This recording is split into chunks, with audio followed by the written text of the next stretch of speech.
په هندوستان کې په یو ځمکه باندې د یو هندو او د مسلمان جنګ و. هندو وی زما ده او د مسلمان وی زما ده. نو جګړه زیاتېده اخره کې مسلمان وی ورګه ځان له مرګري پیدا کړم. نو مسلمان اعلان وکړ وی که دا ځمکه ما وګټله زه په جومات جوړوم. هندو اعلان وکړ وی که دا ځمکه ما وګټله زه په مندر جوړوم. اوس مخکې د هندو د مسلمان جګړه وه او اوس د هندوانو د مسلمانانو جګړه شوه. ځکه د مسلمان سره ټول مسلمانان ودرېدل. ولې؟ ځکه د جومات جګړه شوه چې بدې به جومات جوړېږي او هندو سره ټول هندوانو ودرېدل چې وروره دا خو یوه د دې هندو خبره د مندر خبره ده. مسلمانان رالل وایي دا زمونږ ده او موږ به په جومات جوړو. هندوان رالل دا زمونږ ده او موږ په مندر جوړو. اوس کلي کې دوه ډلې شو. مسلمانان یو خوا، هندوان بل خوا. مخکې د دوو کسو جګړه وه، د دوو قومونو جګړه شو. ابه خبره لاړه عدالت ته. جج هندو چې عدالت ته لاړل، د عدالت کټهره ټوله د هندوانو او د مسلمانانو نه ډکه ده. مسلمانان بار چغې وی مسجد زنده باد او جومات او غي مندر زنده باد. اوس جج وی خدای زه په جنجال سر یم که دې هندو لی ورکوم مندر پې جوړوي، دا مسلمانان مظاهره کوي بلوه کېږي، ټول روډونه به اوس بند کړي او غوبل به جوړ کړي. او که دې مسلمان لی ورکوم دی په جومات جوړوي هلته کې هندوان بلوه کېږي. اوس داسې یو کار وکړو چې مسله هم حل شي، جنجال هم جوړ نه شي. جج هغې هندو ته او دی مسلمان ته وی د عدالت کټهره بار خو د هندوانو مسلمانانو ډکه ده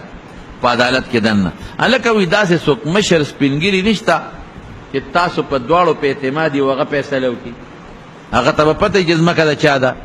مشرانو ته پته وي. د هندو پې ورمخکې شو وی صاحب بالکل یو سپینګیری شته او مسلمان دی او زما په هغه باندې اعتماد دی، بس چې هغه څه فیصله وکړه ما ته منظوره ده. هندو د خولې نه ووتل.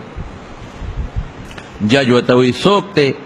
وی دا د یو سپینګیري مفتی دی، مفتی الهي بخش صاحب.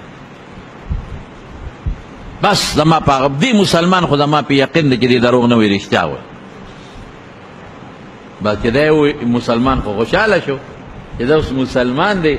او راشه چې دی ولا اختیار ورکوي زه یې ولا ورکوم. بس مسلمان وی صاحب ټیک د زما په اعتماد دی. دواړو جج سره لیکل وکړل چې مفتی الهي بخش صاحب چې وی جمعه د مسلمان ده نو مسلمان له بشي او که هغه وی د هندو له د هندو بشي. د دواړو په فیصله ده او د دواړو په اعتماد د دواړو عدالت کې ګوتې ولګول چې مسلمان بار راوته خو خوشحاله او مسلمانان ورته څه چلو شو؟ وی هغه هندو د خولې نه خو د هغه مفتی صاحب نوم ووته. بس مسلمانان خوشحاله وو. هغې ته خو پته وه چې هغه راکوي نو موږ له به یې راکوي، ځکه موږ په جومات جوړو. اخو هندو له نشي ورکولی ځکه هندو له کې ورکوي مندر پې جوړوي،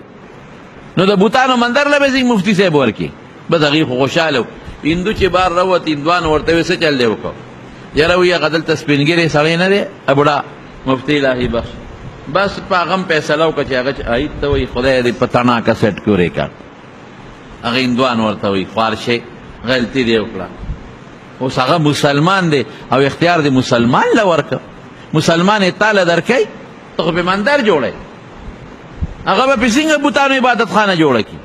ابه لازمه خپل ورکړي. خوار شي موږ دې راوستو مندر له ورکوو، فیصله دې غلطه وکړه، فیصله هم په ملا کې.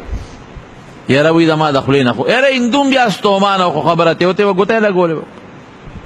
آینده تاریخ کې بیا هندوان هم رالل، کټهره ډکه ده د عدالت کچری. مسلمانان هم رالل، هندو او مسلمان دواړه وردن نشي. او دغه سپینګیري ملا صاحب مفتی الهي بخش صاحب الاس وخت پیغله چې هغه یې راوست. جج ته یې ور مخامخ، یو خو هندو بل خوا مسلمان، او جج هم د سړی هندو دی. مفتی صاحب یې ور مخامخ کا وی په دم اعتماد دی، اختیار د ده دی. وی مفتی صاحب دا د ځمکه ده پلان کې ځای کې تالی دی رویاو صاحب د دې مسلمان او د دې هندو په جګړه ده. مسلمان وی زما ده، هندو وی زما ده. مسلمان وی کما وګټله زه پې جومات جوړو، هندو وی کما وګټله زه پې مندر جوړو. مندر د هندوانو عبادت خانې ته وی. دوی دواړو پتا فیصله وکړله چې دا زموږ مشر دی ده ته پته را چې دا ځمکه د چا ده سپین ږیری نو ته ووایه چې ځمکه د چا ده دروغ به نه وي رښتیا به وي او که درته پته نه بیا مه وایه مفتی صاحب ورته وی جج صاحب ما ته پته ده چې ځمکه د چا ده ده ته خبرې او زه به رښتیا خبره کوم ښه وی وایه ځمکه د چا ده جج صاحب وی دا ځمکه د هندو ده ما ته پته دروغ خو نه دا د هندو ده او د مسلمان ورسره جګړه هسې مفتو کې اچولې ده ځمکه د هغه ده هندو خو خوشحاله شو جج ورته وی مفتی صاحب درته پته شته چې دی پې څه کوي دی پې مندر جوړوي وی دا د ځمکه ده که پې مندر جوړوي او که کور پې جوړوي دې سره زما څه دي زه خو پې نه جوړوم زه خو پې مندر نه جوړوم د ځمکه تا خو ما نه دا تپوس نه دی کړی چې دا ځمکه مندر له ورکې او که دا جومات له ورکې دا خو دې راته نه دی ویلي تا خو ما نه دا فتوا نه راغوښتې چې مندر جوړول پې جایز دی او که ناجایز دی تا خو ما ته وایي ځمکه د چا نو دروغ وایي بس زه رښتیا وایم چې ځمکه د هندو ده دروغ نه وایم اگر که زه یم د مسلمان ده نو نن د مسلمان کېږي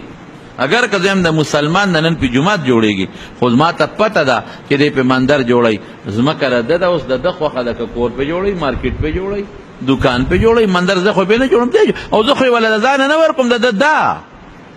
اوس که ما پردی ځمکه ورکوله ده له مندر له نو بیا به زه ګناهګارېدې چې تا ته پته و چې مندر پې جوړوي ولې وله ورکې نو زه یې پکې خرڅوم خو نه او زه څه وله پردی ځمکه خو نه ورکوم زه رښتیا وایم تا وایي ځمکه د چا ده ما ته پته ده چې ځمکه د هندو ده یقین کوه چې جج په تعزیرات هند په قانون د پاسه یو فیصله ولیکله چې ډېرې مودې پورې هغه د هندوستان د تعزیراتو یوې سوه نن به مي غالبا جج څه ولیکل جج دا ولیکل چې مسلمان ہار گیا لیکن اسلام جیت گیا مسلمان وبیله خو اسلام وګټله مسلمان خو وبیلله ځکه ځمکه په پردی دا وګیرو او ځمکه پردی وه خو اسلام وګټله اسلام وایي مندر دې جوړ شي خو رښتیا دې وویلی شي اسلام وایي مسلمان دې پیل شي خو رښتیا دې ویلی شي اسلام وایي هندو دې وګټي خو رښتیا دې ویلی شي دروغ دې ونه ویلی شي د اسلام قانون دا د یو کس دپاره نه دی دا د یو قوم دپاره نه دی دا د ټولې دنیا دپاره یو شان دی یاره چې دا خبره یې وکړله هغه هندو په هغه عدالت په کټهره کې وی دا اسلام دا مذهب دا دین عجیبه دی دې کې فرق نشته د مسلمان او د هندو اوهو دا به رښتیا وایي که فایده هندو ته هم رسي رښتیا وایه که فایده کافر ته هم رسي رښتیا وایه که فایده مندر ته هم رسي رښتیا وایه قانون دی بس یاره جج صاحب زه خو یو خبره کوم دا ځمکه زما شوه د تا ماله راکړه فیصله وشوه وی بس زه د نن نه پس کلمې شهادت ویم او په دغه اسلام کې داخلېږم د نن مسلمانېږم بس دا دین قبلو داسې دین او نن نه زه اعلان کوم چې دا ځمکه ما په خپله جومات ته وقف کړو جومات به پرې جوړوم او تاریخ لیکي چې د عدالت په کټهره کې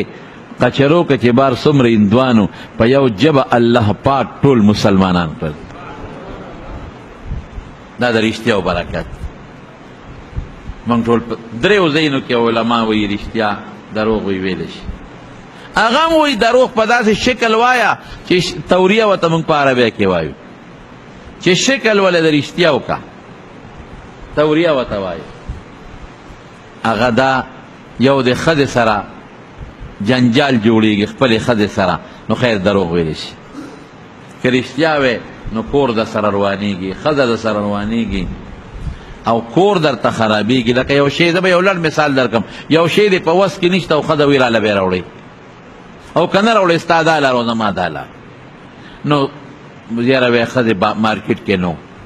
نو دا هم داسې دروغ مه وایه پړه کې یو مارکیټ پرس که چې دې مارکیټ کې دا نشته نو یو دکان ته لاړ شه بس چې هغه دکان ته ورشه چې پکې نی لکه دروغ دی خو شکل بیا هم کوشش وکړه چې شکل ولا دروغ جوړ نه کړي خو دروغ دله جیز شو ولې کور دې پروانېږي یوه دغه رنګې ښځه او خاوند د ښځې نه داسې یو مطالبه کوي چې هغه ښه ني او ښځه ورته څه دروغ مروغ جوړ کړي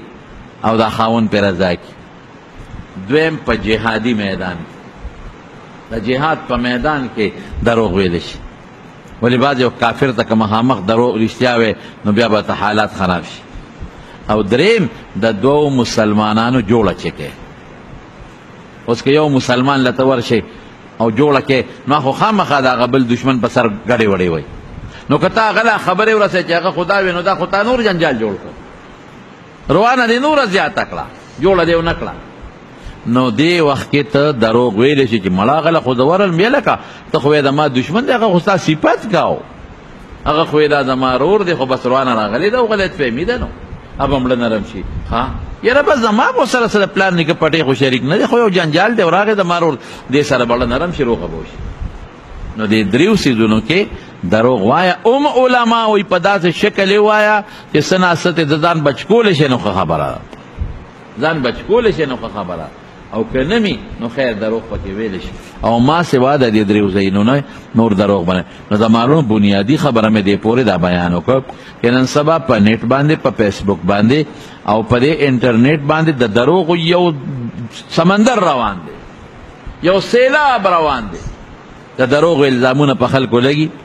یو سړي کې به غلطي نه او دی پسې دروغو الزام شروع کړي د دروغو کنځل لیکي دروغو پراپیګنډ لګیا دی کیږي او یو تخوري او بلې بل تخوري او بلې بل تخوري نو یو دا مهرباني وکړي چې ان شاء الله زما بیان چې څوک هم اوري ارده کې چې اوري نو ګوره الله خفه کېږي نو الله سره به عهد کوو ان شاء الله چې موږ به په فیسبوک باندې په انټرنیټ د نن نه پس هغه کار نه کوو چې په کوم الله خفه کېږي دروغ به نه وایو دروغو پراپیګنډه به نه کوو او که چا کړي مې نو موږ به بل ته نه رسو او موږ به انسان د ذات عزت به کوو د انسان ذات هر څوک چې د انسان د هغه شکل دا د انسان شکل دی دا ولا خدای ښکلی شکل خوښ کړی دی د هغه نه سپی جوړل او د هغه نه خر جوړول او د هغه نه بل شی جوړول یا هغه پورې ټوقې کول دا په شریعت کې ګناه ده د دې نه به ځان ساتو نو د دې اصلي علاج څه دی اصلي علاج دا چې د دروغجنو سره مه کښېنه او د رښتونو سره کښېنه مجلس تاثیر لري که ته دروغجنو سره ناست نو دروغجن بشي که رښتونو سره ناست رښتونی بشي دارنګې نن په د انټرنیټ او په د فیسبوک هم د ناستې یو طریقه ده دوستانه ده یو بل سره ځان څه شامل کړي څه ورته ویې لکه